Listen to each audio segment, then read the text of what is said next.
Welcome, Star Wars fans and bounty hunters alike. It is all Fetts are off. It is I, the Tuscan Toast, Jason in Miami, along with Brian, the charismatic Carillion in San Antonio. Welcome to the show. Brian, how are you doing, man?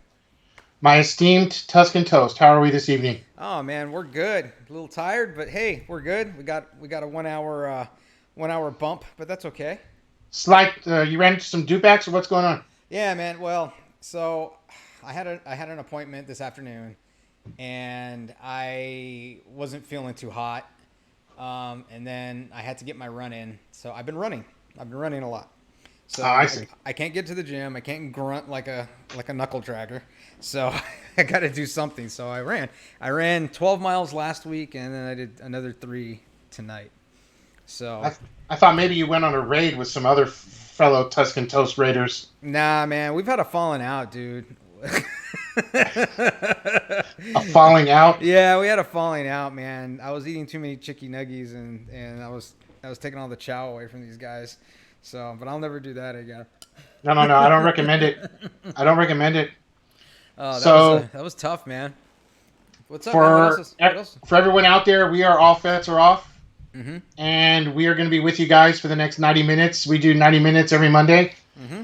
Again, as my esteemed colleague mentioned, we normally start around 7, but today we kicked it off at 8 o'clock Central Time.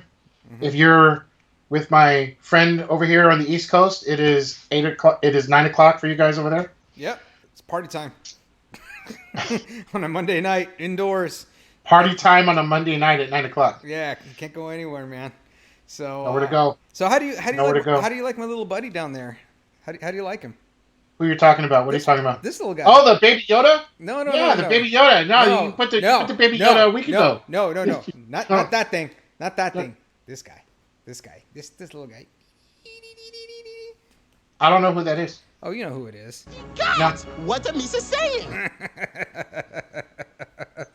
That's our good friend Jar Jar Binks. Yeah.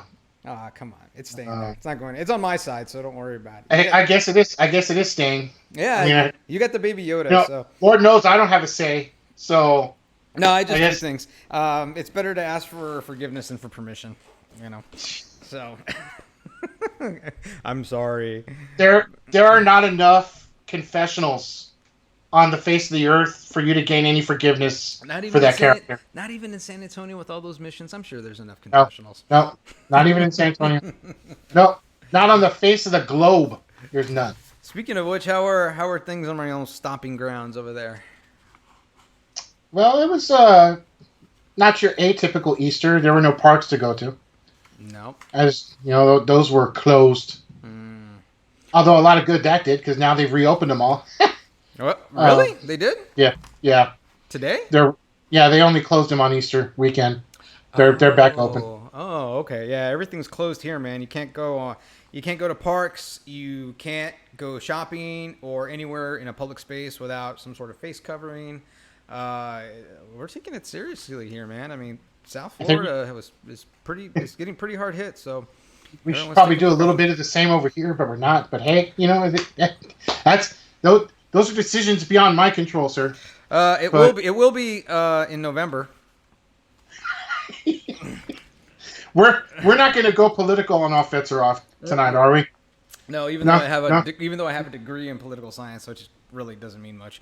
But yeah, that's how things go, man. So I'm sorry, I am so unprepared for today. But you know what? I'm going to wing it. Unprepared?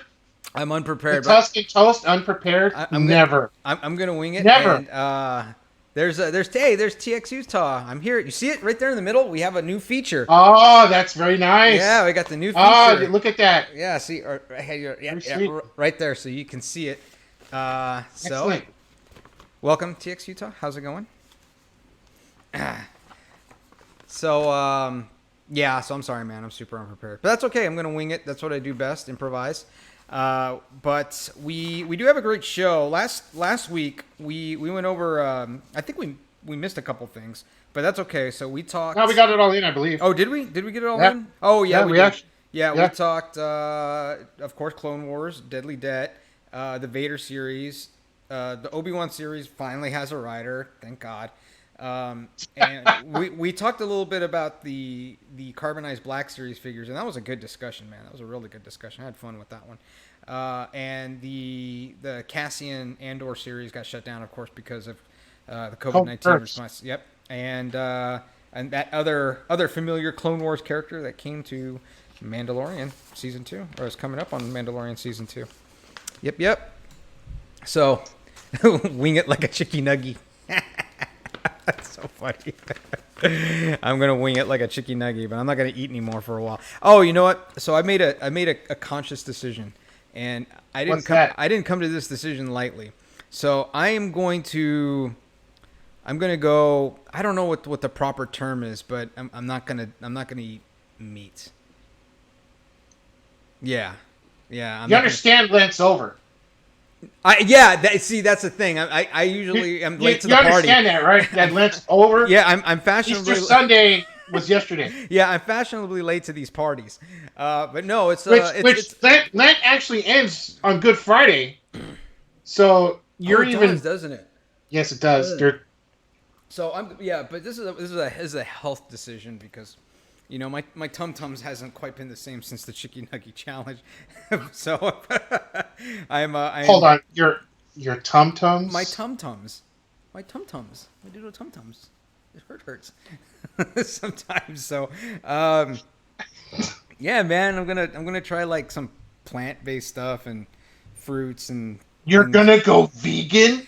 I don't. You know what, man? You're gonna go. I give you 5 days tops. Okay. Tops. All right. I'll take that bet. 5 days. Okay. All right. I'll let you know next. I'll let you know next show how well I did. Those vegan burgers and all that, they don't count. No, I'm not gonna eat the vegan burgers. I'm gonna try like if you eat a vegan burger, like it means you're not vegan. Well, like I'm gonna try like smoothies and like more fruits. I'm gonna try to eat some more veggies and stuff like that. I'm gonna see what it does. It's a great experiment.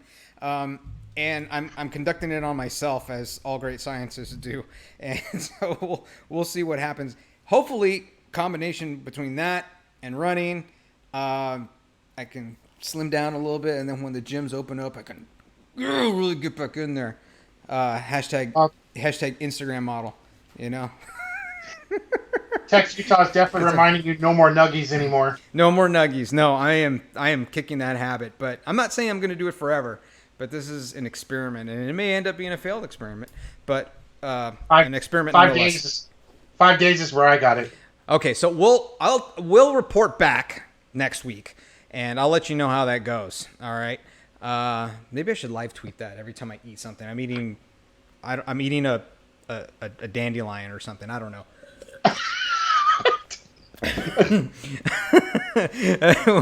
And we'll see how much traction that generates.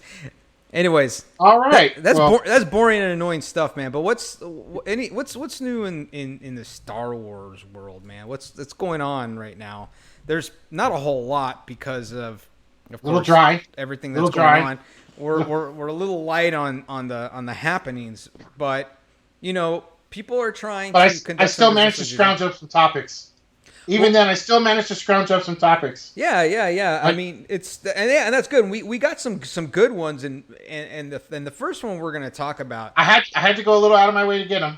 That's fine. Hey, you know what? We're resourceful here. I had to shoot past, Tatooine and Jakku and the Outer Rim and all that, but after some digging, I came up with some stuff. So did you hyperdrive jump? Is that what it's? No, man. I did ludicrous speed. Ludicrous speed. They've gone ludicrous to plaid. God, I did ludicrous speed. The greatest movie ever. One of these shows we're just going to dedicate just to Spaceballs. Oh my God, we should. It can't be the greatest movie ever. What do you mean it can't be the greatest movie ever? Of course it can be the greatest movie ever. Because Star Wars is the greatest movie ever. It's the greatest series ever. It's the greatest series ever. Well, I mean, it's a series that's actually one movie. Okay, so let's imagine this, right? It's a story that started with like your grandfather, right? And it was a great story because he had already had the whole thing planned out.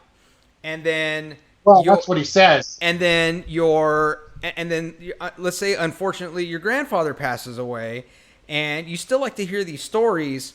So your degenerate uncle, who also happens to be an alcoholic and addicted to chicken McNuggets, comes and he starts just telling the story without ever hearing the original stories, right? So you would have a series of 6 stories being told by your grandfather, and it was pretty awesome.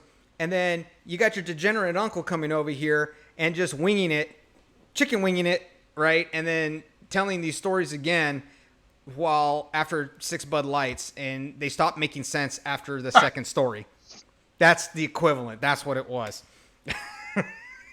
Well, have you by chance seen the Skywalker Saga documentary on the Rise of Skywalker extras? Absolutely not. Tell me about Okay. it. Well, there's one. I mean, because you talk about how Lucas had this all pre-planned, right? He had a general idea. I know that. He had an outline. We know that the script was massive. That's the way the tale goes. Right. And Tex Utah also thinks that it's jammed. No, it's from Spaceballs. But Jam the radar. Yeah, no, that's what she means. Jammed, yeah. Strawberry. Wasn't it raspberry? Or was it raspberry? It was raspberry. Only one man would give me the raspberry. Lone Star.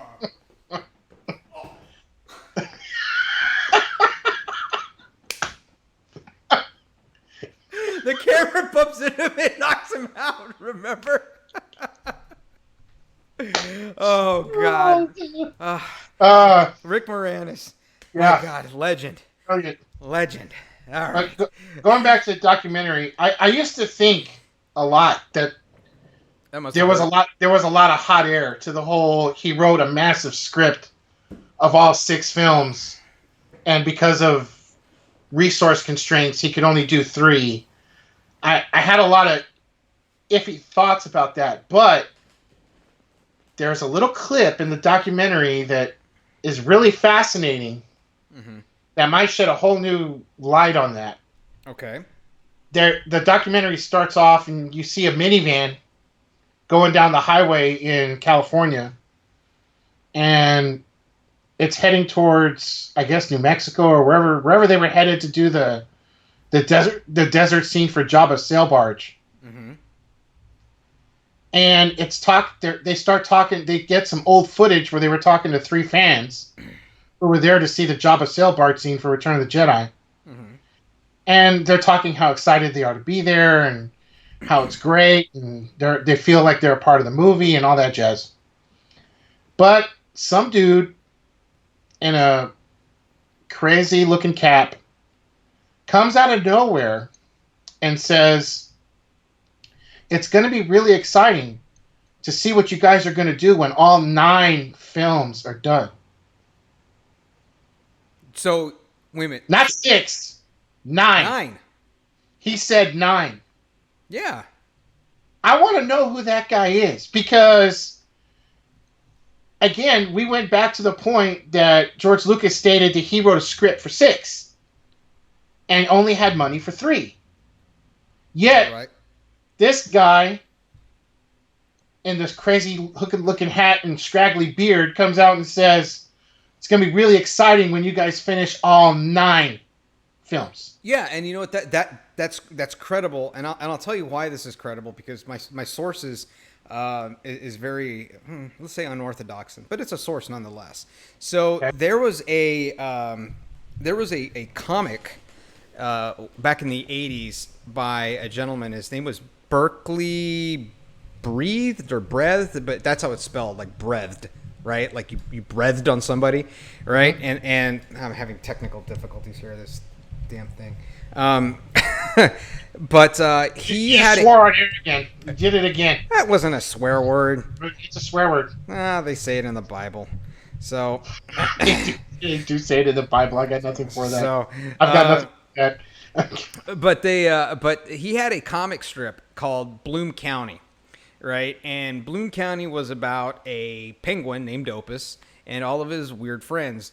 Bill the cat was one of them, and he was just this deranged, feral cat that was addicted to something. It wasn't some sort of drugs. It was something strange. Maybe like Clorox. I don't know, but anyways. A feral cat addicted to Clorox? Yeah, something like that. And then, it was weird. And he had like... That sounds like Salacious Crumb. That sounds like Salacious Crumb. Yeah, he looks like him. Yeah, if you look it up, look up Bill the Cat. He looks like Salacious Crumb? Yeah, he looks like Salacious Crumb. So I'll look it up here in a second when you're talking. I'll bring it up here in a second. But this comic was in the early 80s. And in this comic, they're talking about Star Wars because there's two guys in this, and their kids. One, his name is Milo, and I think the other one is Otis. I think that's what they're called. But they're big Star Wars fans. Literally, Milo and Otis. Yeah. Are you serious? Yeah, I think it was Milo, like from the show, the cat, like the cat. I and the was dog. about to say. Yeah, I think that's what it is. But I could. How be many wrong. dots are we going to connect with this thing? And Is it eventually going to lead to Ren and Stimpy? Yeah, it's like 6 degrees of opus. It's crazy, dude. But yeah, there was a comic strip. It was a single strip, and they were talking to George Lucas because they were a huge Star Wars fan. And I think this was like right after Return of the Jedi came out. This is how old this comic strip is. And George Lucas is there. He was like, "Yeah, I think I'll finish these films later." And he's like, and they're like, "Well, when?" And he was like, "Well, I think I'll finish the last 6, in maybe 15 or 20 years." And then they blow him away with a blaster. And they said Star Wars fans don't wait so long for Star Wars movies. But he said 6 more films. So he said it then. This was back in 1983 or 84 maybe. Okay, but you're saying that this is after Jedi was done, right? After Return of the Jedi was done, yes. Okay, this guy, this fan in the documentary. Uh-huh. I mean, we're talking 1982. This fan in the doc. It was just a year before. You think this fan in the documentary somehow knew. I want to know who this dude was. Like, well, you would know, wouldn't you? No, I don't know. That's what's aggravating me. I don't know. Obviously this guy is an Uber fan that I'm not, which is upsetting. You know what they need to do? What? You know what they need to do? What's that? They need to make a documentary finding the guy that made this quote in the documentary. I think that's a job for you, buddy. I'm not sure about that. Hey man, you sound like the right man for the job. And the Dark Knight has joined us this evening. Welcome, Yo, Justice for Jar Jar #. Hey, the Dark Knight. Oh no, don't tell him that. He's probably already seen it. The Dark Knight will definitely appreciate my new little buddy there at the corner of the screen. I think he will. It was already enough that you pointed out in the beginning of the show. I just wanted you to really appreciate the whole Jar Jar-ness. Okay, I don't want to talk about it anymore. I appreciate it. Great, he's there. Love him. Duck Bill, everything. Embrace him. Platypus Bill, whatever you want to call it. Oh, he's man. there. He's dead sexy. Look at that guy, man. Are you still struggling with your microphone? No, I'm struggling with the screen. Are you? Calm down. This thing came from China. It's a piece of crap. Whatever. So, anyways, I'll look for that thing here in a minute while you're talking Clone Wars because actually, I told you I'm not prepared. Okay, well, so you want to kick off with that first then? No. We can talk Cassian, but when you're talking that, I'll bring it up, and then that way I can show everybody what the hell I'm talking about. And so actually, let's go into who's leaving Lucasfilm to start tonight. Yeah, for a little bit. Yeah, let's talk about this guy. Do you have a webpage on that? Yeah, man, I got it. Give me 1 second. Let me bring it up. This is kind of sad because I really like this guy. I really like this. Lots of people did. Yeah, I really like this director. So here we are. Yep, there we go. So for everyone out there by now that is familiar with Disney Plus, it's not showing up, man. Oh, you got to be kidding me! No. Well, I'll start talking about it, and I'll let you figure it out. Yep. So for those who are familiar with Disney Plus, mm-hmm. and if you're not familiar with Disney Plus, get familiar, go get it. There was a gentleman. What they did was both Filoni and Kevin Feige. What they did was they took different directors and dispersed them throughout the episode. So it allowed for some exposure for some new faces. They're getting into directing, and it also allowed them to expand their creativity wings a little bit. one of those directors was. There we go. And I'm hoping that I'm pronouncing this right. Mm-hmm. One of those directors was Taika Waititi. Taika Waititi. Yep. So I hope I got that right. Yeah. And he actually directed the season finale. Not only did he direct the season finale, but he also voiced the character of IG-11. So he had like a kind of dual role there, both director and was playing the voice of what was growing a lot of the fans, a character a lot got attached to really quick. Yeah, so this is him right here. Oh, there he is. Yeah, Taika Waititi, right? He is he's a character, man. This guy is a character. I haven't seen him do interviews or anything, so maybe you have more background on that than me. Yeah. So he directed Thor Ragnarok, right? And he has this artistic style, right? Similar to like you know how Thor Ragnarok was very different than the Dark World and then the original Thor movie. It was very, very different. It was very colorful, whimsical. It had a kind of like this retro type of feel to it, almost like like an old 1970s sci-fi, like Buck Rogers type thing. So he makes movies similar to this, and he's very talented, and he employs very good writers. He casts very well, and to have him leave Mandalorian is just it sucks, man. I mean, I thought the finale was really just well done. Mm-hmm. I mean, the whole series was knocked out of the park, but yeah, the finale was just through the roof. It was through the roof great. Yeah, it was absolutely. It's more of him departing in the director role that has me sad versus because I don't think that they were going to bring IG-11 back. I think it was plain that character was done after he gave himself up for the group. Now, did they say why he decided to leave the series? So basically, he has a ton on his plate coming between now and 2021. He's unable to fit it into his already very busy schedule. Is he directing Thor: Love and Thunder? That's a good question. Yeah. That's a good question. Let me see if he's directing that movie. I don't know. Oh, yep, Taika Waititi is. Oh, okay. Yeah, he's going to be directing that one. So, yeah, he's got a lot on his plate. He's going to be back into the Marvel Cinematic Universe, and it looks like he's going to be doing. Is he going to be doing Doctor Strange also? Oh wow! So he's doing both those Marvel films. Yeah. No wonder he's. Yeah, I think he is. But he's very talented, and Kevin Feige from Marvel Studios really loves this guy. So he's the hot director right now. Everybody wants everybody wants a piece of this dude, and understandably so. I'm a huge fan of everything this guy does.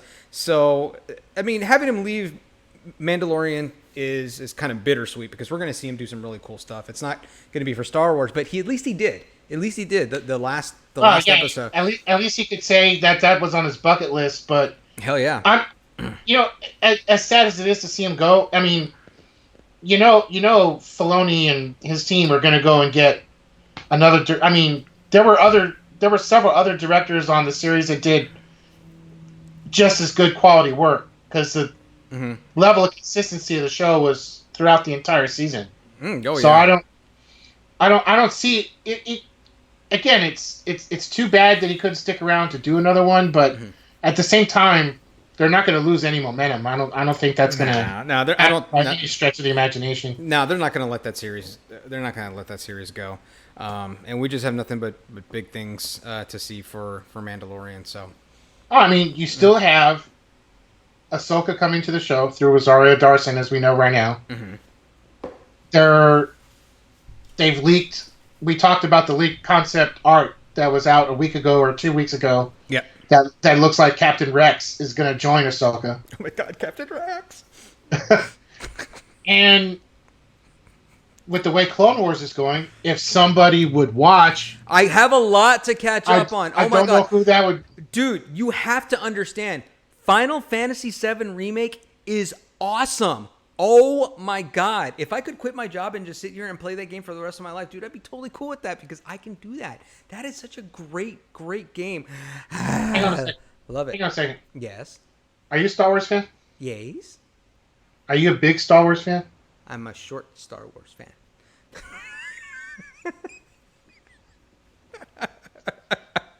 So what you're telling me? I'm a big Star Wars fan. What, I didn't say it like that, man. So what you're saying is that Final Fantasy VII from Sony. Yes. No. Square Enix. Squeenix. Isn't Square Enix a Sony thing? Squeenix. No, it's a separate studio. It's a separate studio? Yeah. Yeah, it's but a it's developer. exclusive to Sony, right? No, just this game for right now is exclusive to Sony. For right now? Yes, for right now. All right. So I'm sorry. Sony I'm sorry. Right. Meow. has higher priority than Star Wars. Yes. It has higher priority than eating and hydrating well and going to the bathroom. Does it in the toilet? You could have left that off. You could have left that part off. So I don't think going vegan is going to help you then in any case. If that's how you're taking it. Oh, that'll be interesting. Yeah, I definitely got to live tweet this stuff. Yeah. But, no, don't live tweet any of that. Really, no. You don't need to be live tweeting the gallons of juice smoothies you're going to be intaking from vegetable smoothies, and then not wanting. Never mind. I can't even believe I'm going down that road. I can't. Just ate a leaf. It was delicious. Hashtag vegan life. Hashtag living my best life. Hashtag blessed. Yeah. Wait a minute. What were we talking about again? Oh yeah, Star Wars. Yeah, man. So the Mandalorian is going to be just fine. Yes. It is a show that has exceeded anyone's expectations, and no, it didn't. It didn't exceed. It met, then exceeded. No, I disagree. I think it exceeded expectations right out of the pilot. It met it, and then it exceeded it. No, first, it did. You have to hit here before you get up here. You know what I mean? No. You got to be number one before you become number two. It's simple math. No. It's like that. It's like that one horse that just shoots right out of the gate and hits the finish line 5 seconds later. It never stopped after it hit the gas. Oh, I had no idea we were endorsing animal cruelty on this show. But anyways, Brian. Just kidding. I don't know anything about horses. I'll use Tauntaun next time. There you go. Use the right terminology for this universe. Because nobody cares about Tauntaun. What's a horse? I don't know what a horse is. Now I know what a Tauntaun is. Nobody cares about Tauntaun. Nobody cares about Tauntauns, right? No. You just slice those right open, and no one cares. Am I the only one? Am I the only one that got hungry when that happened? Yeah, probably, because I know I didn't. That was weird. I had a strange hankering for noodles after seeing that scene. You are so nasty, man. That's just nasty. You're nasty. Maybe I'm just hungry. I had a smoothie bowl for dinner. It was good. It was all right. Maybe I won't last 5 days. Only on the outside, Dark Knight. Only on the outside. I love in that Family Guy episode where they're making fun of it because you know how Harrison Ford or Han Solo, he's out of breath, right, when he's moving Luke around. Yeah. And I thought they smelled bad.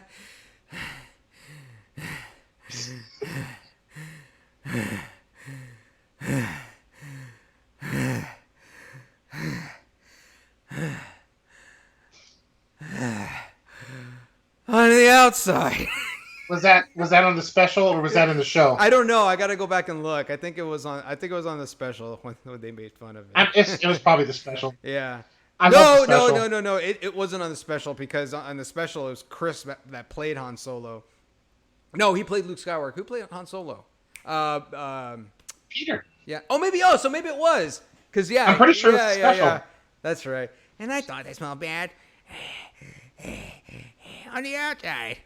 Yeah. The best part of that was where they spoofed episode 4, and the Imperial officers talking to Stewie, where he was playing Vader, and they're talking about the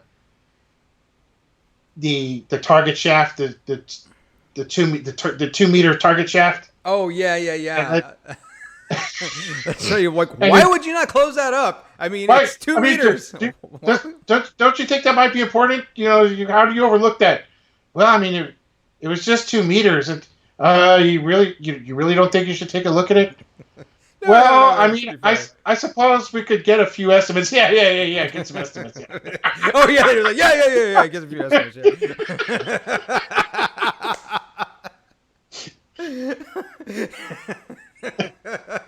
Better get estimates. Yeah, that's great. God, there's so much stuff we could talk about. God, they've done so much with Star Wars. But man. you know, going back to Rogue One for a minute. Rogue like, One. Rogue One. No, Rogue One. That's what they call it in Mexico. Oh, fine. Okay. Try not to offend the few listeners we I have. can say that. I can say. You know, I can say that. Yeah, you're allowed. It's not like I'm going to be able to stop you. Yeah. But while we're talking about what led to the Death Star reactor, I mean, wasn't it crazy how for the longest time, all the way up until Rogue One was released, that everyone did in fact think that was a huge mistake they made by allowing that to be designed that way?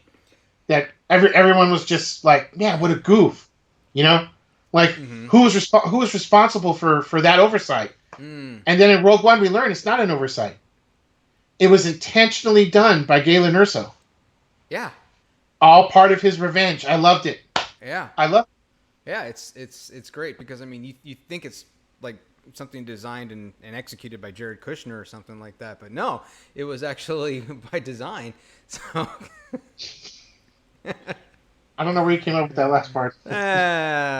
no sweat, Boba Fett. Oh. Okay. So yes. Hang on to that comment, Dark Knight, because we're going to get into that later. Yeah, but it Hang is. on to that. Yeah. Hang on to it. Hang on. I want to save that for. We're going to get into that. Are we? We're going to get it. Yes, we're going to get it. Did When? you not read?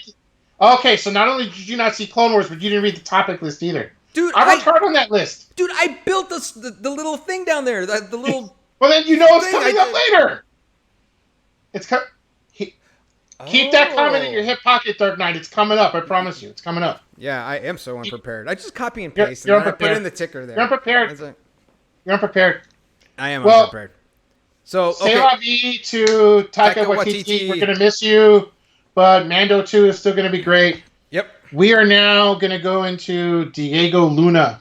Oh yeah, Diego Luna. Who's that again? Really? I'm just kidding, man. So Seriously? Okay, so well anyway. Honestly? No, I'm not.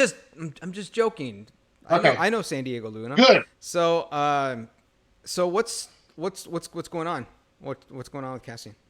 Well, we talked about last week how the Cassian Andor series is now defunct, right? Because of the COVID curse. So it's on indefinite delay. Yeah, it's on hiatus. Yep. Well, Diego Luna chimed in and just was, he's reiterating, I mean, we're not going to be filming right away. We're shut down right now, but he did weigh in a little bit on how he's excited for the challenge. And a lot of people thought challenge. I mean, he's already played the role. He's already got the character down pat. But he's reminding everybody, just because I've already played the character in one film doesn't mean that this isn't going to be a whole new set of challenges for me to bring life to it. Mm-hmm. And the reason for that is because he is faced with the challenge, not just him, but even Alan Tudyk, because Alan Tudyk's going to come back as K2SO. Mm-hmm. They're both going to be featured in this series. Mm-hmm. The new challenge that both those guys have now is they're going to have to be getting us to be emotionally involved in a story that we already know the character's end result. Well, that's kind of how it was with the prequels, And it's always a challenge, though. Either way you look at it, just as it was challenging for Jake Lloyd and Hayden Christensen to get us emotionally attached to Anakin Skywalker, knowing where he was going to end up, Cassian Andor character has that same set of challenges. But did we ever really get emotionally invested into Anakin Skywalker? Did we? I mean, I don't know. I don't know if we did or not. I mean, I know we did Darth Vader, but did we Anakin Skywalker? I don't. Is it because Hayden Christensen is just not? He wasn't probably. I don't think he was the actor to play Anakin Skywalker. I just don't think he was. I still think. I mean, you always hear about certain characters playing certain roles, right? For instance, a lot of people gave Ben Affleck a lot of crap for being the new Batman when the he got Batman, a lot of flack. He got a lot of flack for it. But I think what a lot of fans, right, and there's a lot of maybe some of the younger fans, what they didn't understand was where Batman was at this point of time in his life, right? And this kind of goes into the Dark Knight Returns comic book story arc where Batman's already in his 60s, or it was his mid 50s, I believe. He was an older man already, but he was still big and tough, and he could still fight crime. And I think Ben Affleck was great for it. And he did very well. I don't know what people think, but I think he did great. I think he played a great Bruce Wayne. I think he played a great Batman. Honestly, had no issues with any of it. No, but, I didn't. But people have these preconceived notions of what they think is a character is going to be, right? When you hear about this. So I remember when Hayden Christensen got cast as Anakin Skywalker, and like, who is this? Who is this kid? You know, and nobody really knew who he was. And because this was before, you know, the internet was big and we could, you know, word spread around super fast. It was still there, but we didn't know a whole lot about him. And we were like, okay, this guy is going to play Anakin Skywalker. Cool.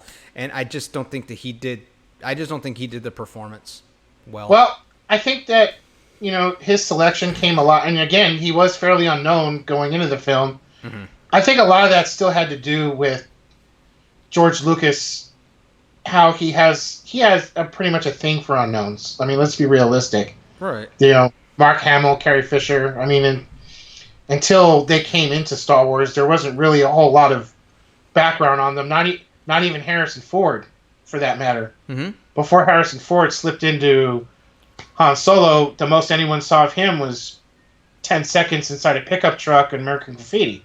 Mm-hmm.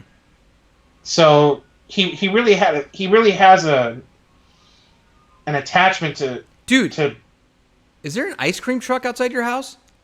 No, they don't do that here.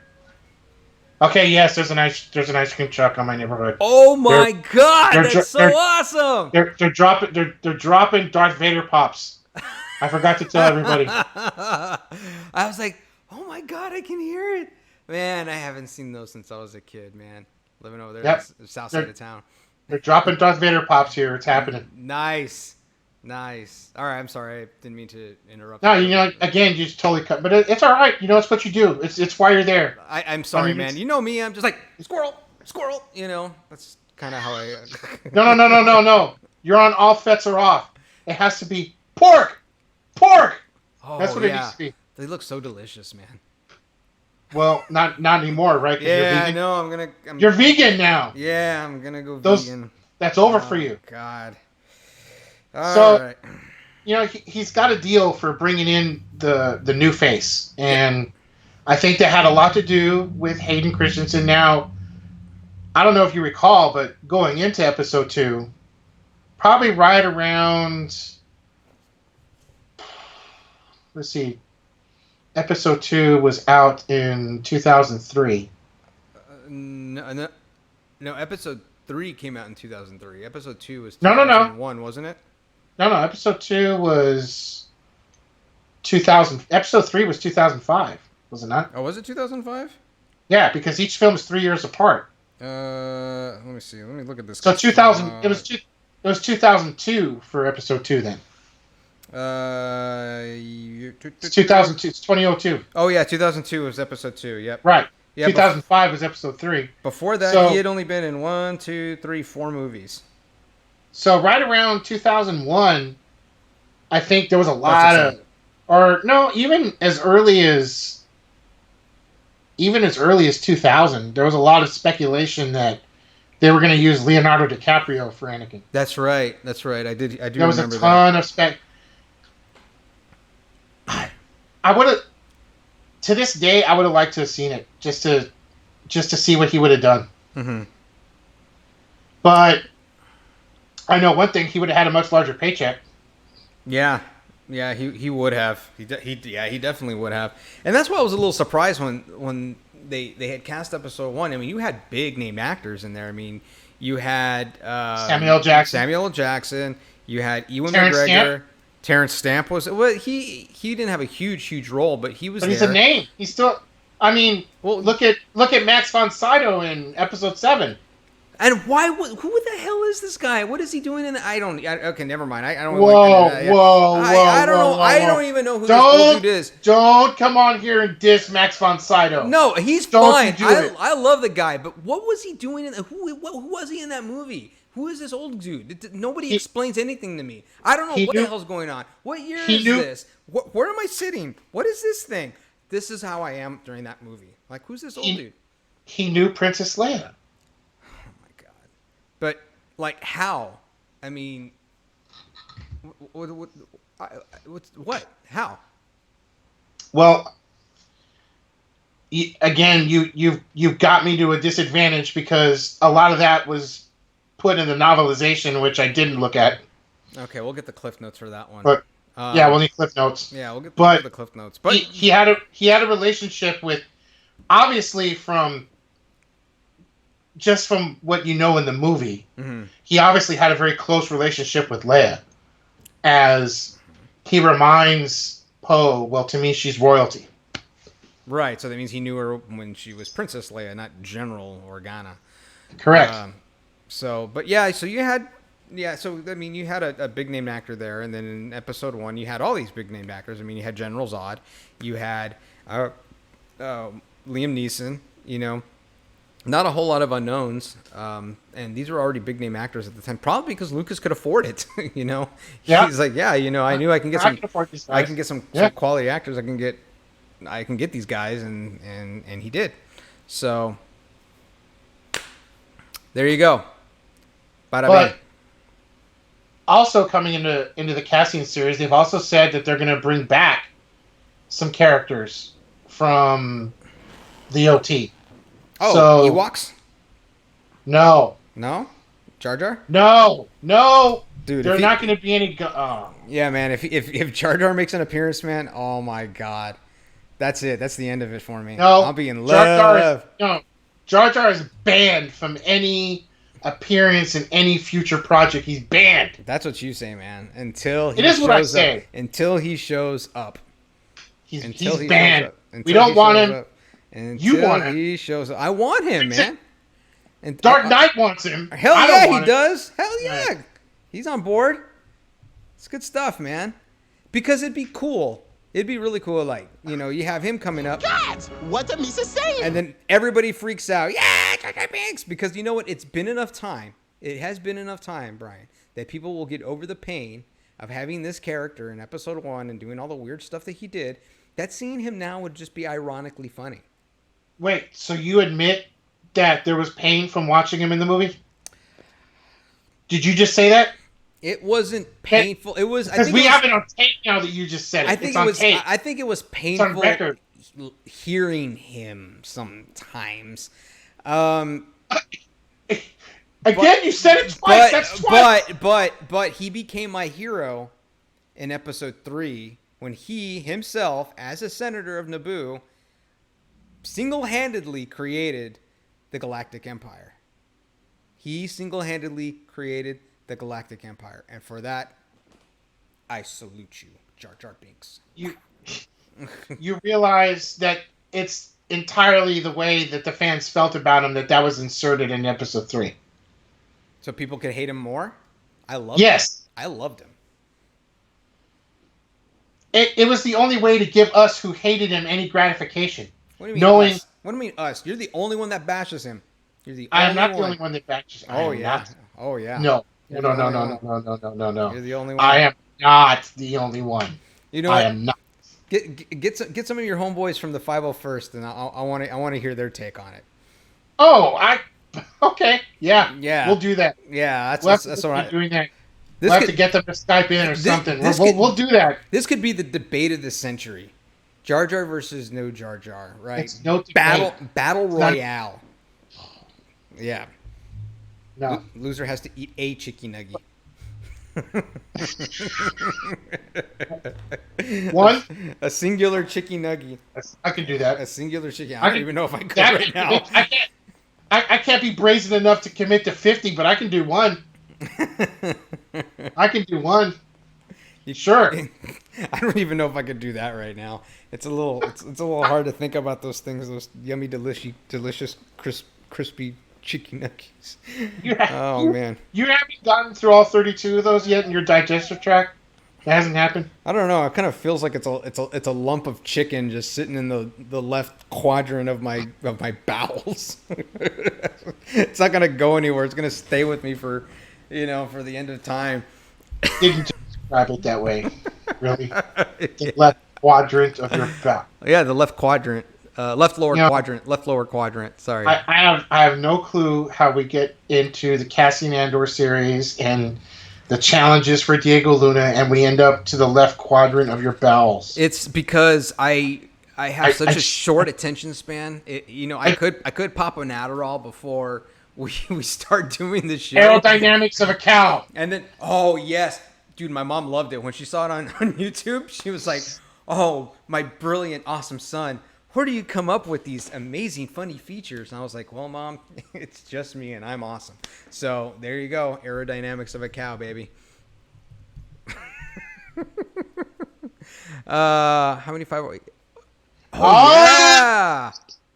I don't know. That's Utah. Thank you. I don't know that. I don't know if there's 0. What if there is? What if none? What if there's an outlier? What if there's an outlier out there, right, that can totally do the voice and is just walking around, right, like a goofy knuckle dragger, right? That's the second time I've used that term tonight, but there's actual hard fact that supports that there is not a Jar Jar costume in the 501st. Are you sure about that? Yes. What if I presented myself, right, to the 501st? And I said, listen, I'm they are called the 501st Troop Legion. 501st Troop. Right, and he's a senator, right? So, no, they disbanded the Senate. That's right. What senator is a trooper? I don't know, but he could probably be on the, maybe the Defense Appropriations Committee or something. I don't know. I have no idea. The 501st Troop Legion is specific to stormtroopers. Okay, so they're really bad at shooting stuff. It's specific to stormtroopers, but mainly the 501st Legion delves in Imperial costumes. Has any of them walked around, like, have they gone to HEB in, like, full regala? They actually went to my HEB. That is so awesome. Dude, if I saw that, I would flip. I'd be, like, selfies. Back in 2015, I hosted an event for the release of Force Awakens, and they all showed up. Did they really? Oh, is that when you were doing the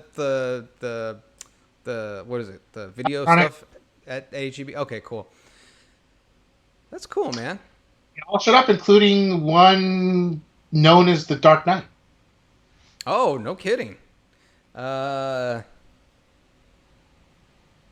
minute. Oh, really? Gungans in Rebel Legion. Well, it's not the 501st. Okay.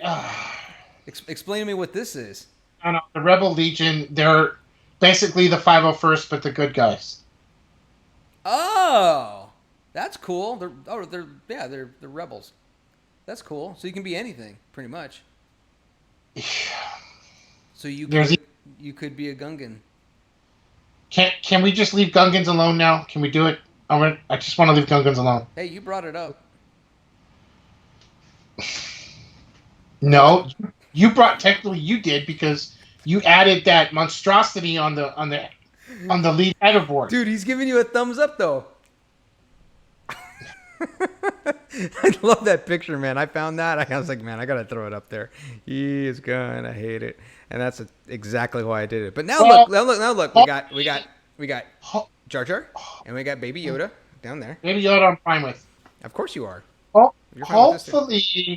hopefully, Disney Plus brings in some pretty cool OT characters into the casting series. Mm-hmm. I'm pretty sure Diego Luna and Alan Tudyk, given their talents, that they're gonna still find a way for us very engaged, regardless knowing their outcomes. Mm-hmm. I still think it's gonna be a great series. Very much looking forward to it. Yeah, But it's going to add to that library, man, of original programming for the Star Wars universe, and anything that they add, I'll be totally happy with. I mean, I can't complain with more live action Star Wars. Can't complain at all. But we're gonna press on, and we are gonna go into something that's a bit of a sore subject for you. What's that? Oh, So yeah. Daisy Ridley has sounded off that she's disappointed with how the fans are taking to the Rise of Skywalker. I love this picture of her. So she's disappointed in people like me that thought the Rise of Skywalker was a heaping pile of steaming Bantha Poodoo. refuse. Yeah. It wasn't. It wasn't. It was. It wasn't. But- It was kind of all over the place, but it wasn't. It wasn't bad, man. It was the best out of all of them. But if you could scroll to her quote, and if you could read the quote. This last film, it was really tricky. January was not that nice. Well, neither was March. It was weird. It felt like all this love that we sort of been shown the first time around. I was like, where's the love gone? I watched the documentary, the making of, this week, and it's so filled with love. And I think it's that tricky thing of when you're part of something that is so filled with love, and then people what? Okay, well, basically it kind of cut off from there. But what she's talking about going into, and then people, is all their posts on social media that she was finding. She found, she was just basically on social media seeing all the backlash. Oh yeah. Let me read this. This is interesting. Okay, go for it. Yeah, I think in general people share so much on social media. I guess now conversations are just more public, so there's stuff I wouldn't have seen. But honestly, trying to scroll through my news feed in January and trying not to see Star Wars stuff, I'd see headlines and be like, "Oh my God, this is so upsetting." Well, you could get off of it, social media, and that way you don't have to see it. You don't have to see it, and nobody says you have to be on social media. But here's what we talked about a little bit earlier when you were talking about this thing, right? Daisy Ridley is how old? How old is she? That's a good question. Okay, so let's just look it up real quick. So Yeah, let's just find out, because I don't know. yeah, so let's. I should know. If this was trivia night, I'd be in real trouble. All right, so she's 28 years old. Oh wow, she's not even She's 30. 28. All right. So how old was she when Episode 4 came out? Oh, she wasn't born. Right. No. How old was she when the Empire Strikes Back or Return of the Jedi came out? Oh, she wasn't born. All right. Okay. All right, I get it. I think I see where this is going. Yeah, I get it, right? Her and the rest of the crew and the rest of the cast, they put a lot of work, right? They committed to 3 films, right? Oh my God, 3 films. It's not like, any of the, Marvel superheroes committed to anything less. But anyways, Okay. and they put a lot of heart and soul into this, and I can appreciate that, and it was very good acting. I think it was great casting, great actors, all the time. And she's disappointed, she's disappointed because she's getting some hate.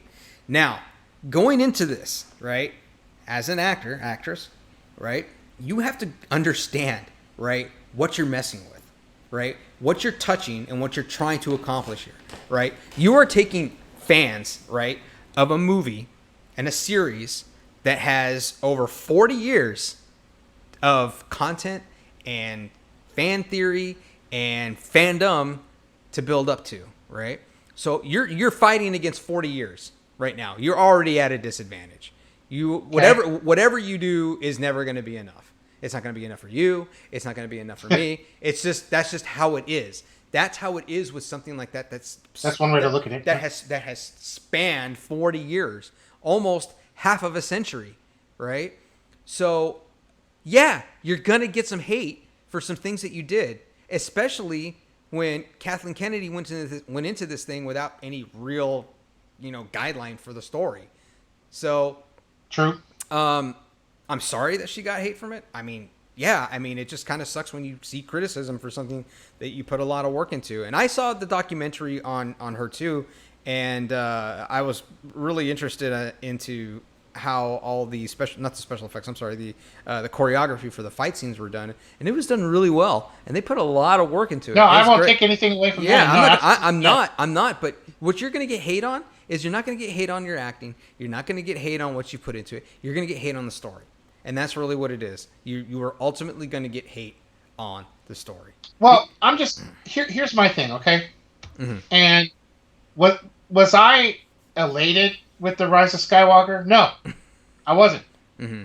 I think I've made that pretty clear since we started this show. Mm-hmm. But regardless, even though I was overall disappointed, it doesn't mean that I don't love it any less. I mean, yeah, you bought all the stuff. You bought the movie. I want to know what happened. I think what Daisy Ridley's focusing on is not so much that people were disappointed, mm-hmm.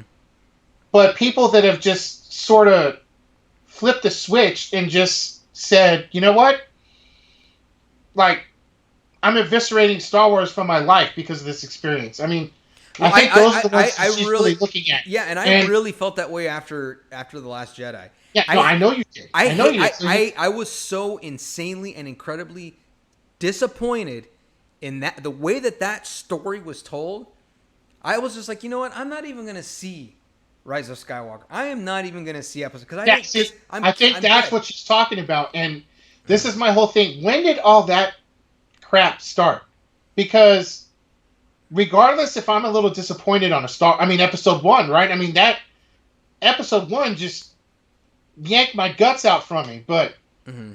it didn't take away from the fact that I'm still a huge Star Wars fan, and it's still a Star Wars experience for me. Mm-hmm. And I still get the Star Wars experience from Rise of Skywalker, nonetheless. Mm-hmm. And I'm still going to watch it over and over because I love the series. Yeah, of course. So where do all these dudes come from that are just, oh, Disney took it over and everything's trash and I've had it and I'm never having anything to do with Star Wars again? What kind of fan are you, man?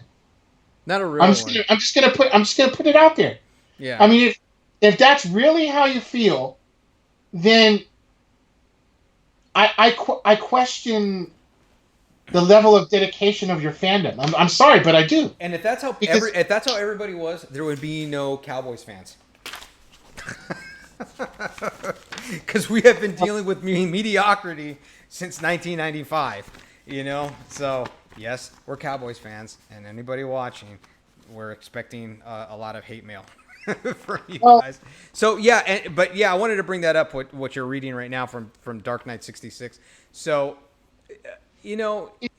He's saying about the story arc, right? Kylo Ren. It was actually her story arc, but Kylo Ren becoming the stronger character out of it. Right. I believe what he's getting at. Right, and I think it's because it was so well cast. The character was so well cast. It made you feel the emotions and the hate that he had. I mean, he was more angry than Anakin Skywalker ever was in Episode 3, and then he was more. Oh, that's a strong statement. Yeah, I don't know. Yeah, I think so. You're going down something that I'm not too sure. I don't know. Yeah, because the Anakin Skywalker, pissed offness kind of felt like an angry teenager. It kind of felt like an angry teenager. Wait. So what are you saying here? Are you saying that Kylo had more hate built up than Anakin Skywalker had in Episode 3 as he transitioned into Darth Vader? Yes. Is that what you're saying? I think so. Yeah. I cannot sign off on that. I'm sorry. I cannot. Can you? Well, Can you imagine the hate that Anakin had built up to look at how powerful it made him for from a Sith standpoint? I'm not too sure that Kylo reached that level. Well, maybe not yet. I mean, no, there is no not yet. It's over. It's done. I mean, yeah, There's nowhere else to go. That's right. He died and disappeared. So I don't. Now, why didn't Qui-Gon Jinn disappear when he died? When he got, you know? There's a theory to that. What's that? He wasn't really a Jedi? A good friend of mine, and I'm just gonna give a shout out to him, Robert Cepeda Jr. of San Antonio, Texas, a Central Catholic alumnus. His theory. I went there a couple years too. Yeah, you did. I went there a couple years too. His theory on that is all the Jedi that perished and floated off, so to speak, did it in an act of selflessness. That they were giving themselves up for someone else. Okay, what about Yoda? No. Yoda? So Yoda gave himself up in Luke's training, and Obi-Wan gave himself up to save Luke. And help me out. Who am I missing here? What about Darth Vader? Because he did that too. Oh no, but he did it. Well, that kind of wrecks it, doesn't it? But I mean, yeah. He should have then vanished off while he was still in the suit talking to Luke. But could it have been because? Could it be because he couldn't transmute because he was more machine? That's true, or maybe because he was a Sith already. But he wasn't exactly completely organic like Yoda and Obi-Wan were. Yeah, but I mean, does the shift really happen that fast? I mean, it's like, okay, cool. I'm now one with the dark side of the Force because I'm pissed and I'm angry. When Luke vanished, he did it saving the loser order. The loser order. No. I mean, he did it. Luke vanished after he did it, saving the Resistance. Oh yeah, the poor man's rebels. I got it. He was just pointing out that pattern that they all seem to have transmuted that way after they did it in an act of selflessness. Was his opinion, which I found interesting. Yeah, that makes sense. All right, I'll buy that theory. I'll definitely buy that theory. So, Tex Utah says we're going down a path she can't follow. Yeah, we're going deep down a rabbit hole, man. We really are. I don't know how we do it. But hey, that's why it's called All Fets Are Off, because we can talk about whatever we want to talk about.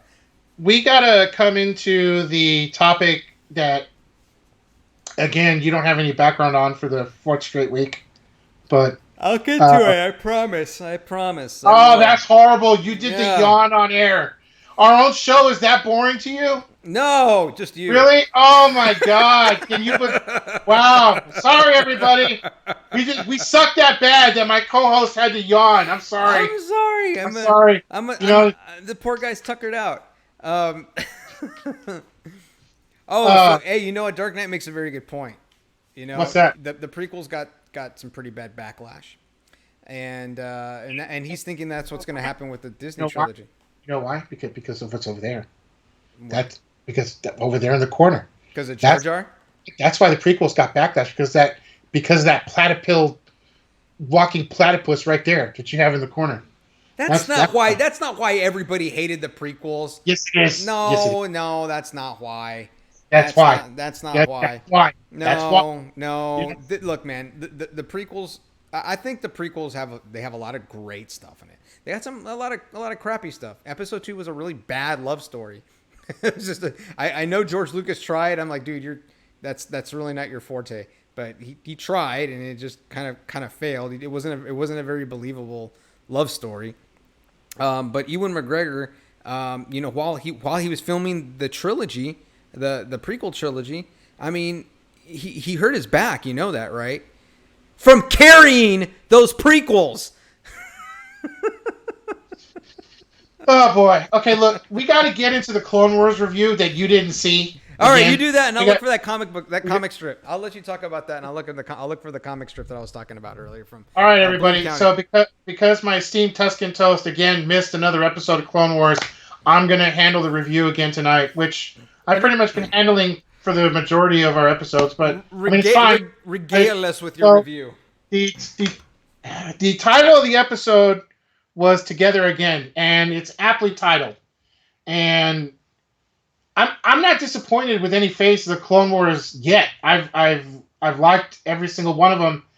For a lot of folks out there, Filoni in these last episodes has been doing a lot of development with Ahsoka, a lot, and because of that, everyone's overall feeling, because basically Clone Wars started with a home run with the Bad Batch.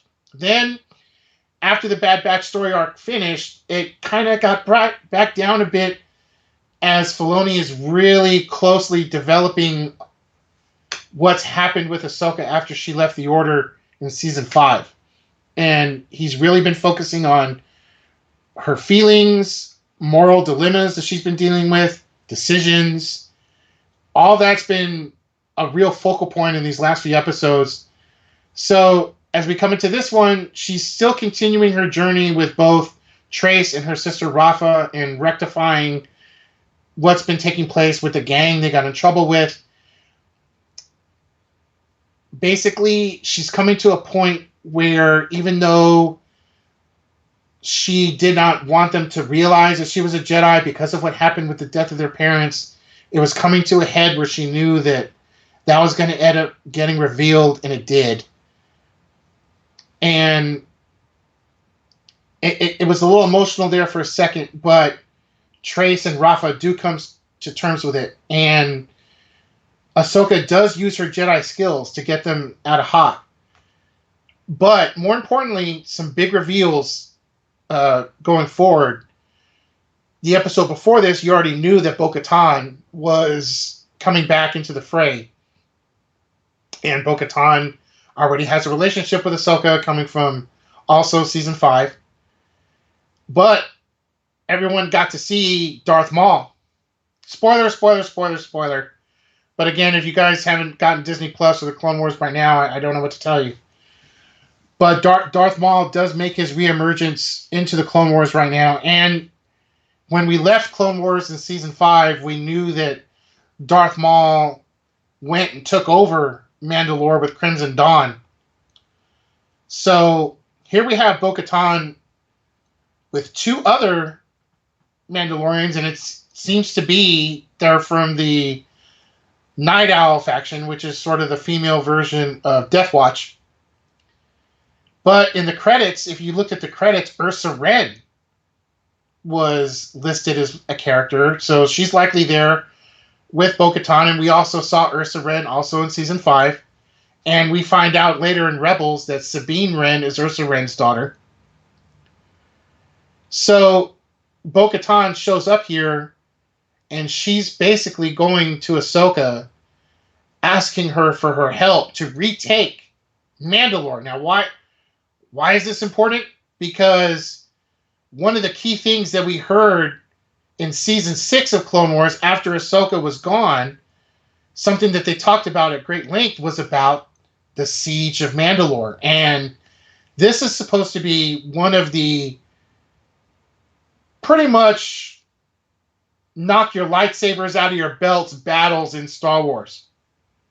So we are coming to a battle that is supposed to be to the level of Death Star 2 and Yavin.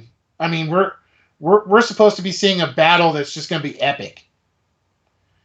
So that's just exciting. We're actually going to see this come to fruition finally. We've heard about it, we've read about it. Now we're finally going to be able to see it. The Siege of Mandalore, which, as we know from the teasers of this, is going to entail a duel with Ahsoka and Maul, which that's just going to be great. And I'm looking forward to it. Yeah, even though we know the outcome, it matters not. just seeing how all this is going to come together is going to be fantastic. Plus, as an added bonus, it is going to overlap with episode 3, and we're going to get more light on Order 66. Who cannot be excited about that? I'm ready. We're into the final group of episodes, and is that a nuggy cream? No, it's a peep. It's a bunny peep. So let me get this straight. So no meat, but I can eat sugar. So yeah, so the meat's out of the window, but just let your A1C go through the roof, right? You're fine. Yeah. Okay. Dreaming for Escape gave these to me. I love them. Oh, is that right? How sweet. Mm-hmm. How sweet on multiple levels. Mm-hmm. Anyways, I found the comic strip. Did you? I see that you found the comic strip. There it is, right there. It came out in 1993. Really? Yep, read it. Well, I would, but okay, I'll read it for you. So you got one of the kids. He's dressed up like Luke Skywalker, and there's George Lucas, right? Will, is this the end? Is this then the end of the flick? Is it a wrap? Not quite, Luke. I have 6 more Star Wars chapters to go. We should get to them all by 1998. 1 year off. 1998, Mr. Lucas? Yes, I think so. And then he chops his head off. Jedi Knights don't wait 15 years for a sequel. But we did. Can you believe it? They were off by 1 year. And you said that was 93 or 83? Oh, that came out in 83. But 83. But they predicted they'll start getting to them by 1998. And, well, he did. He started making it, what, in 97? Well, yeah, I mean, the special editions were out in 97, and he had to have started production on episode 1 by then. Mm-hmm. So, yeah. Yeah. So that's pretty cool. That's pretty accurate. That's pretty sweet, ain't it? This is interesting. This is pretty sweet. Well, I'm stoked for the last group of Clone Wars episodes coming, and I think I gave a pretty decent summation of Together Again. Yeah, I was entertained. So that's going to put us into our next topic, which I think the Dark Knight is going to be excited to talk about. So we're going to talk about Jar Jar's Great Adventure. Mm-hmm. No. Yeah. No. We are going to discuss, is Rogue One the biggest fan success out of Disney's group of 5 films? So why do we call it a fan success, Brian? So I call it a fan success because how much backlash have you seen on Rogue One versus The Last Jedi or The Rise of Skywalker? There's no such thing as backlash for Rogue One. So you haven't seen any, basically. It does not exist. I'm just after this is over, I'm gonna go and buy 2 pounds of Peeps when this is over. They're so delicious. Because you're enjoying that way too much, man. Well, too much. I'm looking forward to the diabetes that I will have when I'm done with it. It's probably not a good idea to come down with right now during this time. You might want to wait a little bit for the diabetes. I'll get super diabetes then. I got a whole other box of Peeps. Look, check it out. Hold on. Oh, you know what? You had to go get them. I think I'm gonna do a show on my channel on Peeps review. So I know it's backwards because that's how I have the camera, but it's sour watermelon Peeps. Dreaming for Escape. Got it for yours truly. And I cannot eat all of those, but I can eat all of this. So, they're so good. Anyways, what were we talking about again? So, Tex Utah reminded us that K2SO gave his life for his squad in Rogue One. Mm-hmm. And, I guess she felt that Hayden Christensen doesn't have K2SO's or Alan Tudyk's fortitude. But we're discussing how Rogue One it appears that Rogue One is the fan success that Force Awakens, Last Jedi, and Rise of Skywalker were not. No. Now, from ticket sales, though, I don't know if that could be said for Force Awakens because Force Awakens blew them all away with what it did in revenue. It still didn't get to Endgame. You didn't need to. You were talking about that. I was not. Oh, you were talking about that for Rise of Skywalker. I know. You had really high Yes. hopes for that movie. I'm sorry, man. Yeah, it'd have been nice, but that. Yeah. You had really, really high hopes. You're like, oh, But- dude, the pre-order ticket sales are getting close to Endgame. Yeah. But if you look at things, Rogue One has not had any negative. I haven't seen anything negative on Rogue One from anybody. No, man. It was so well done. Either Beginning to really the only two sides of Rogue One that you have are they loved it, Mm-hmm. or they thought it was good but they didn't quite understand it. Really, those are the only two sides you have. You don't have anybody. Oh, it sucked. I don't ever want to see Star Wars again. It ain't come anywhere close to that. So, The Dark Knight 66. Are is you Rogue One. done digesting your peep now? Are you done? No, I'm almost done. Are you- Almost. I got a little bit of residual left. So We're Dark trying Knight- to do a show here. We're trying I to do a show. know. Hey, no, we're succeeding. We're doing well, but I'm going to bring up something here.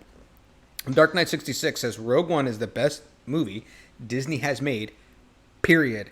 Obviously, the Dark Knight 66... Whoa! Yeah. Is that including Endgame? Look, obviously, Dark Knight 66 has not seen The Great Mouse Detective, the greatest Disney movie ever.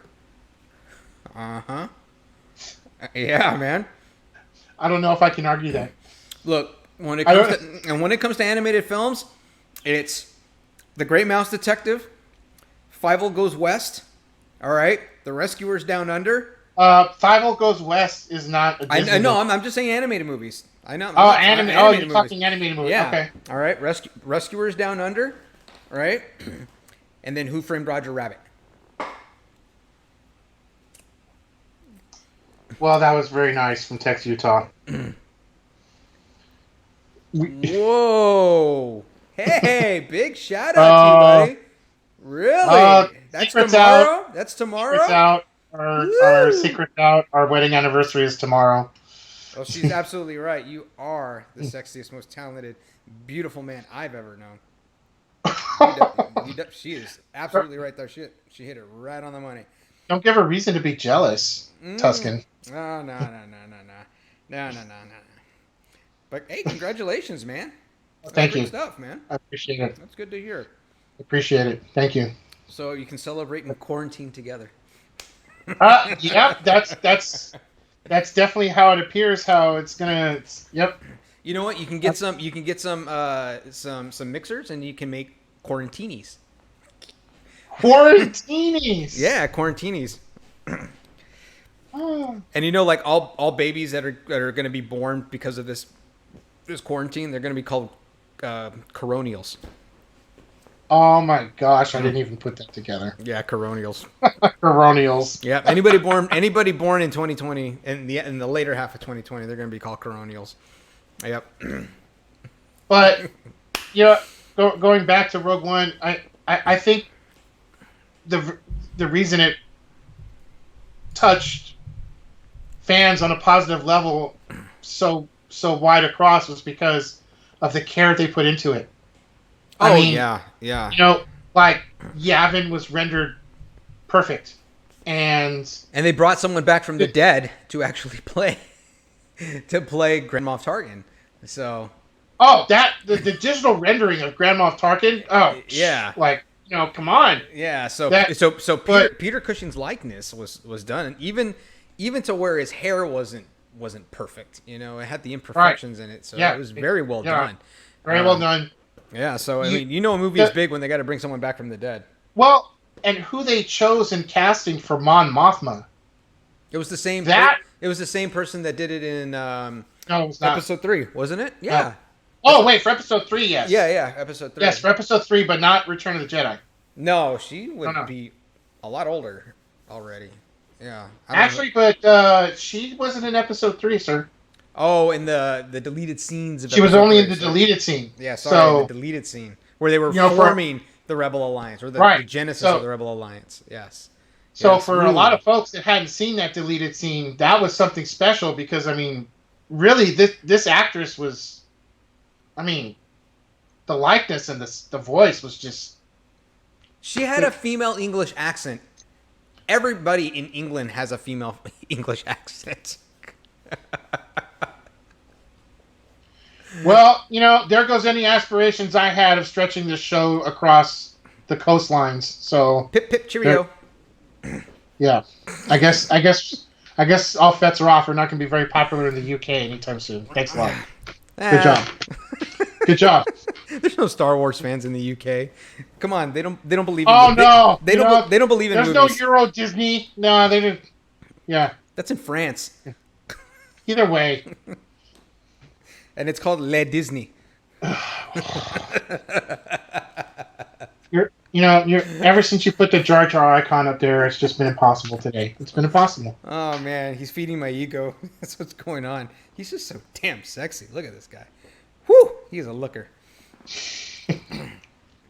Well, we're gonna close today with a little bit of collector's corner. Oh yeah, yeah. You got to show us something. Instead of discussing new stuff, we're gonna talk about a couple things that I got. So, back around 2 Alamo City Comic Cons ago, I got to meet Ian McDiarmid. Awesome. So I don't know how visible that is up there, but that is the Looks okay, but you can see it. Yep. That is Power of the Force little diorama of Return of the Jedi when Luke and Vader squared off against each other in the Death Star 2 throne room. And Ian McDiarmid actually autographed that sucker for me. That's awesome. How does he sound normally? Does he sound anything? I first want to start off with that he is like extremely accommodating. That is the picture he took with me. I got to do a photo op with him. That's awesome. Man, I cannot get the angle on this. That's okay. It's looking pretty good. Why don't you? Oh God, I wish you had a scanner, man, so I could post that on our channel. Oh, I could just send it up, but sure, man. So I got to take that photo with him, and he signed that piece for me, and that's the 4th autograph piece that I have, and he is just a really chill, super accommodating dude. But when you talk to him, does he talk like this all the time? If you ask him to do it, he'll do it. I think really. That's the coolest. Yes. I am the Senate. when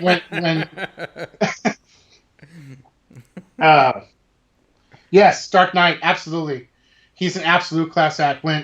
As I approached him for the photo op, in his accent, he was like, "Hello, very, very, very good to see you." And then he saw my pins and stuff, and he was like, "Oh, bye." And then like I actually have a pin of the Emperor, not on this lanyard, but on the one that I had that day. It was a Disney pin of Emperor Palpatine. He said, "Oh, there I am, right there."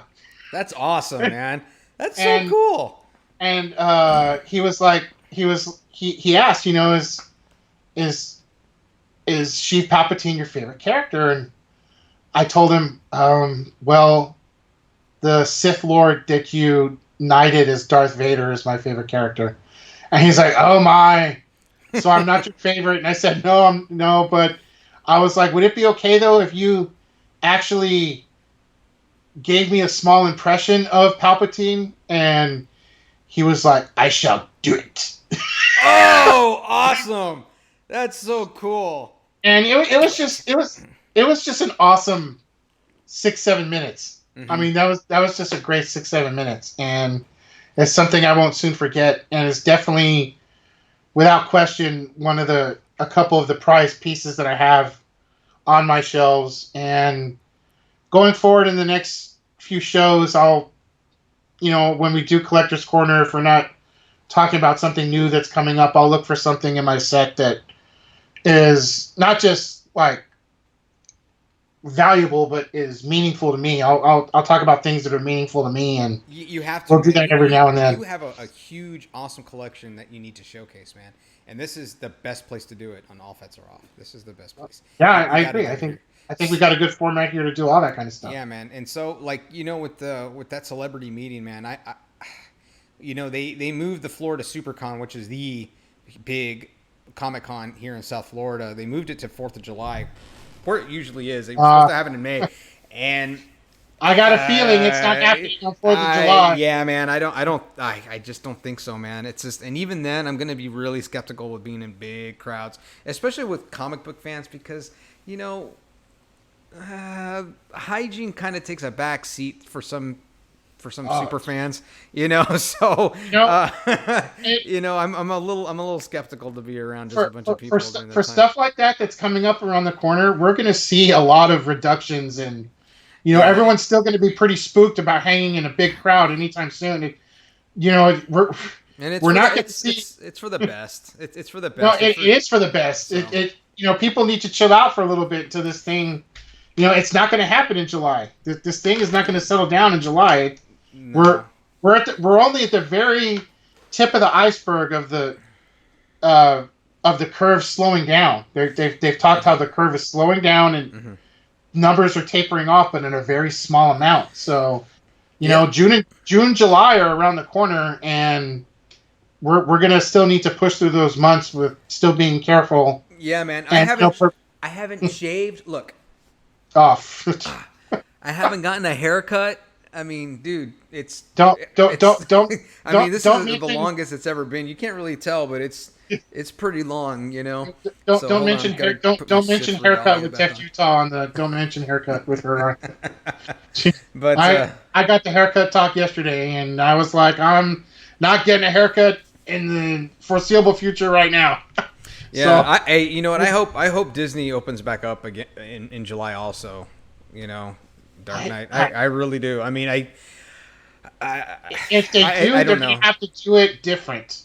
Like, I'm not saying that things are going to stay closed, but for example, what Dark Knight's talking about with Disney opening up on a time frame of July, is it possible that Disney can open up? Yes, but it's going to be a new normal. Like, Disney cast members will need to be in gloves, and you're going to need to make sure, as something as early as July for Disney to open up, they may only open up to a certain size crowd to make sure that they can still distance for this time being. Yeah, because the crowds get huge over there in Disney World, man. They do. The last thing you want to do with this thing is, it's like charcoal, right? So like charcoal, you have a big flame and then it settles down, yeah? And then you just slowly let it burn off. So right now the charcoal's like starting to slowly burn off a little bit. The last thing you want to do is go pour a whole bunch of lighter fluid on top of it. I don't know if that's accurate, but you know what? I don't know enough about charcoal to dispute it. So, okay. Well, you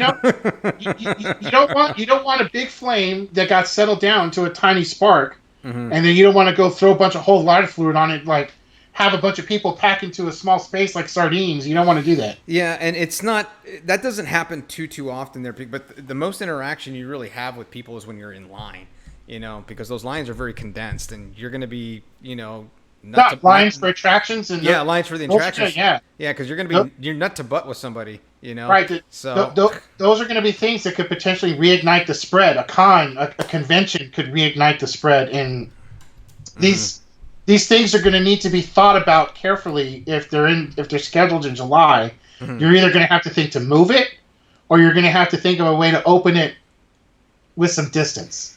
That's really the only things that I could see happening. Yep, and we don't know about sports. We don't know about anything yet. The problem you have with sports is you've got states with more than one team in it. So it's not a matter of, can we get the league going by this date? It's a matter of, can a state like California recover by the time the season starts to get their teams on the field? Yeah, that becomes the question. You heard what MLB is talking about, and very seriously talking 36 about. 36 games, right? 36 for Major League Baseball. Yeah, I heard 36 games. Yeah, all in Phoenix. all the games happening in Phoenix, in the Phoenix area, and they're not playing with crowds, or they're just playing. They're just going to play baseball. I think that's a good idea, just to at least get it going.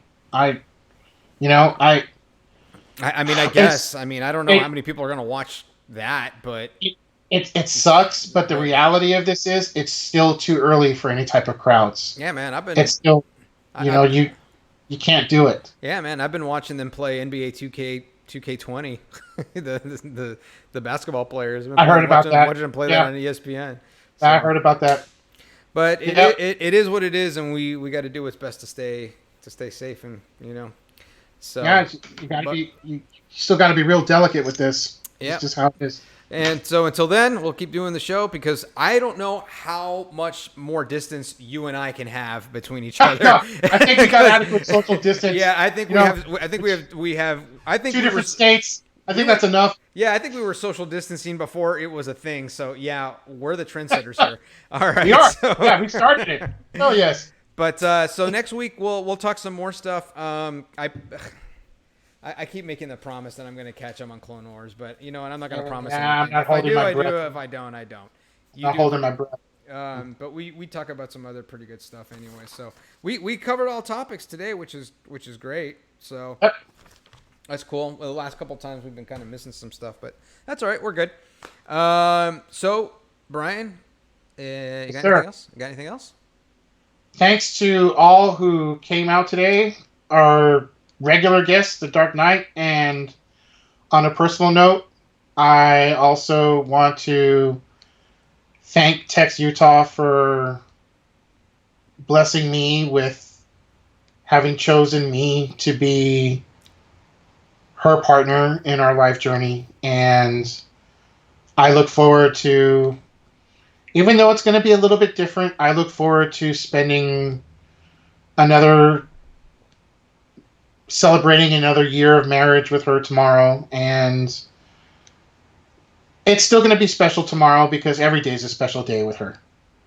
So. That was sweet. Well, I hope you guys have a nice time together in the comfort of your own home. And congratulations to you too. So I'm happy for you both. And hopefully I can come visit sometime. If I can ever hop on a plane, but whatever, we'll figure it out. Hey, I'm gonna be a little nervous about any plane fights for the next foreseeable while. Yeah, that's all right. I'll drive the truck down there. So there you go. But anyways, man, you ready to yub up out of here? We're gonna yub up out of here. All right, hey everybody, thanks for checking us out. Remember, normally we are on at 7 Central, 8 Eastern, and everybody have a safe and happy week. We're gonna be out of here.